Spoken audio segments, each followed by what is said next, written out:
আগামী ২০শে জানুয়ারি থেকে ভোটার তালিকা হালনাগাদ শুরু করতে যাচ্ছে নির্বাচন কমিশন। পরবর্তীতে ২রা মার্চ প্রকাশ করা হবে ভোটারদের চূড়ান্ত তালিকা। ভোটার হালনাগাদের ২০২৫ সালের খসড়া তালিকা প্রকাশ করেছে নির্বাচন কমিশন। এ তালিকা অনুযায়ী এখন দেশের মোট ভোটার ১২,৩৬,৮৩,৫১২ জন।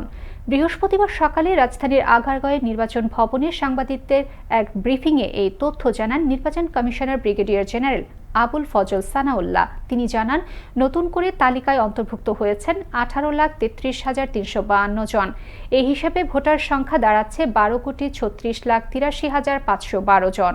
আজকে যে খসড়া ভোটার তালিকা প্রকাশিত হচ্ছে সেখানে ভোটার সংখ্যা ১২,৩৬,৮৩,৫১২।